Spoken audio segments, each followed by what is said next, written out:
Hai guys, balik lagi di Pasifista. Gimana kabar kalian semua? Kali ini kita akan merangkum sebuah film series yang berjudul The King's Avatar. Di film ini akan ada banyak sekali cerita tentang intrik para pro player, bisnis, kehidupan sosial, emosi, bagaimana kerasnya mereka berlatih sehingga menjadi pro player. Jadi akan kita rangkum alur ceritanya di sini, atau kalau kalian pengen nonton film aslinya, saya kemarin nonton di Netflix 50.000 sebulan, tinggal cari wifi, nonton di HP beres. Tapi kalau kalian merasa 40 episode itu terlalu menghabiskan waktu, so let's jump into it.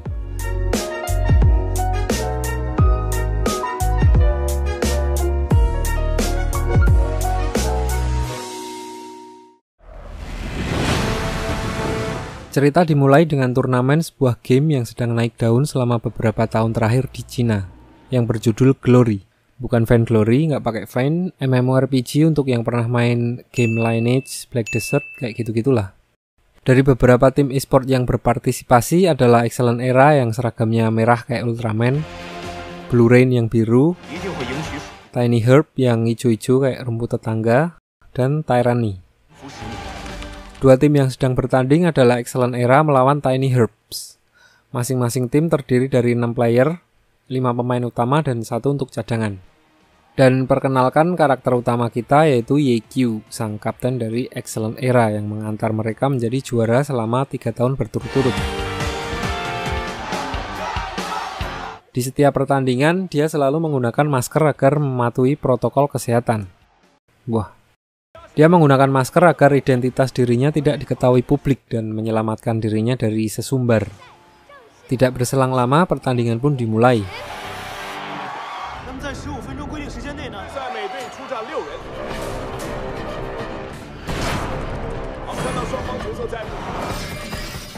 Tim Excellent Era terlihat sudah sangat berpengalaman menghadapi Tiny Herbs. Mereka mengacak-ngacak formasi Tiny Herbs dan di saat yang sama seorang cewek dari Excellent Era yang bernama Sumu Cheng, dia bertugas untuk membuat kapten lawan sibuk.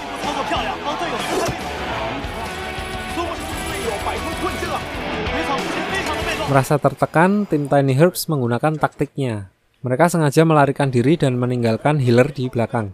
Di sini, Ye-Kyu, kapten tim Excellent Era, sudah curiga dengan itu dan memerintahkan semua anggota timnya untuk waspada. Namun salah satu anggota timnya yang gak sabar dan akhirnya masuk ke perangkap. Udah dibilangin lu Tong.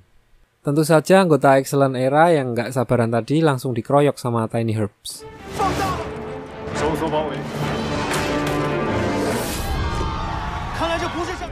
Dan keadaan langsung berbalik. Mereka harus melanjutkan pertandingan 4 lawan 5 orang. Merasa sudah di atas angin, salah satu penembak Tiny Herbs mengincar Kapten Ye-Kyu, namun malah tertembak duluan oleh Sumu Cheng. Jadi 4 lawan 4, Excellent Era kembali menggunakan taktik yang sama waktu awal tadi. Dan di menit-menit akhir mereka dapat menghabisi tank musuh.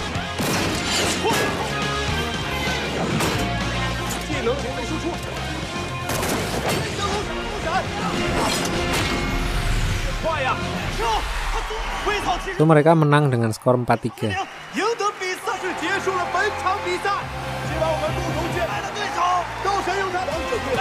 Dan seperti biasa, Ye-Kyu tidak menghadiri acara jumpa pers dan lain-lain.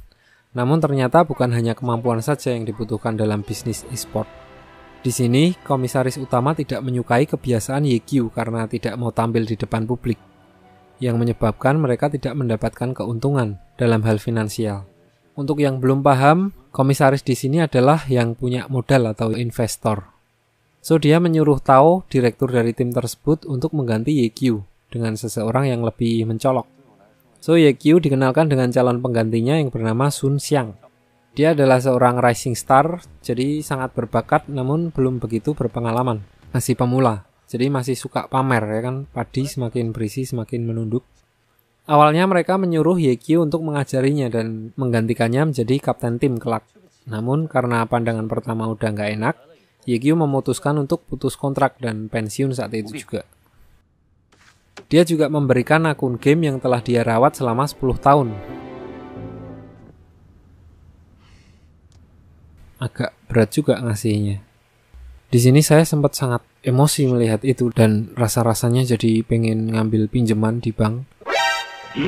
Lalu Yekyu pergi meninggalkan asrama Excellent Era.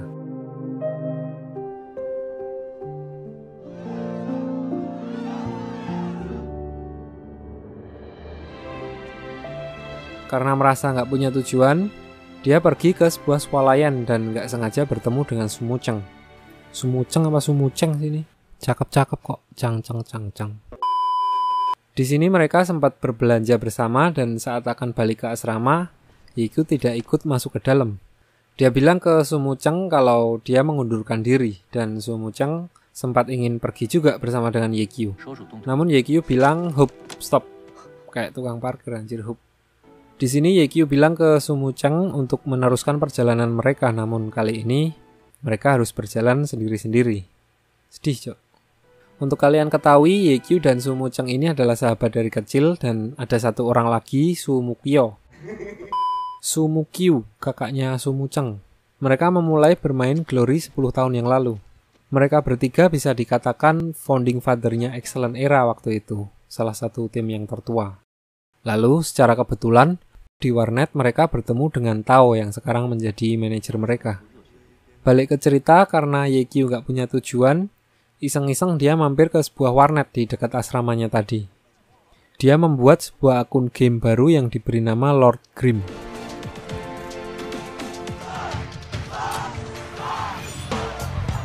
Di sini, dia bertemu dengan banyak sekali pemula yang mengingatkannya waktu pertama bermain Glory 10 tahun yang lalu.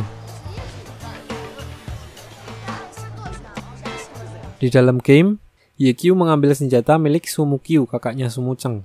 Sebuah senjata non-kelas yang mempunyai kemampuan dapat mengeluarkan skill dari kelas apa saja di game.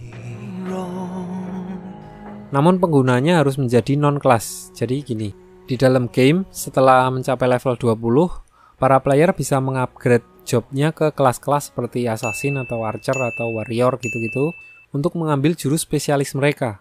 Dan biasanya orang-orang gak sabar pengen ngambil job idaman mereka. Namun Yekyu di sini malahan tertarik untuk tetap menjadi non-kelas untuk menggunakan senjata milik Sumukyu yang dapat mengeluarkan skill dasar dari semua job yang diberi nama Myriad Manifestation Umbrella. Kembali ke cerita, ternyata bos dari cafe internet itu juga sedang main Glory dan terlihat dia cukup payah dalam permainan itu. Dia adalah seorang fanatik dari Yekyu, fans berat. Di sini Yekyu mencoba membantu si bos warnet itu yang bernama Guguo.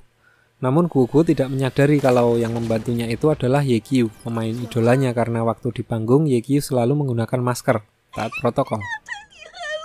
Melihat ada lowongan di situ, Yekyu melamar dengan nama Yexiu. Aneh jelasin dulu sebelumnya, jadi Yekyu itu punya kembaran. Yang satu namanya Yekyu pakai Q, yang satu pakai X, Yexiu. Xiu. Jimbat. Jadi pokoknya nggak ketahuan kalau dia pro player e-sport. Lalu saat ditanya pengalaman kerja, dia tidak mempunyai satupun kualifikasi untuk dapat bekerja di situ. Namun karena keahliannya bermain Glory, dia akhirnya diterima di warnet itu. So Yekyu diberikan tempat tinggal yang sangat jauh berbeda dengan tempat tinggalnya dulu di asrama Excellent Era.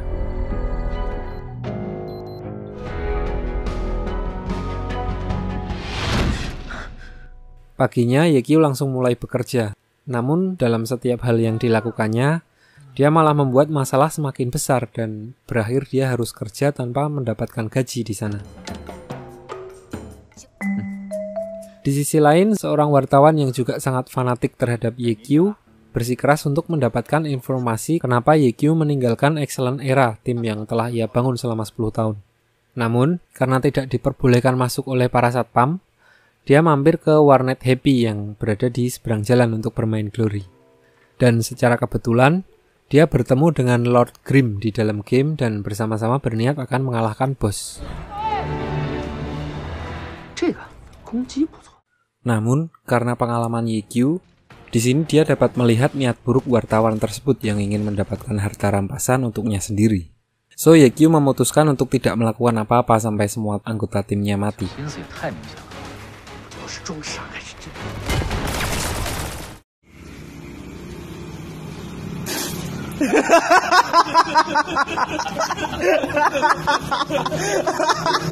Nggak tahu.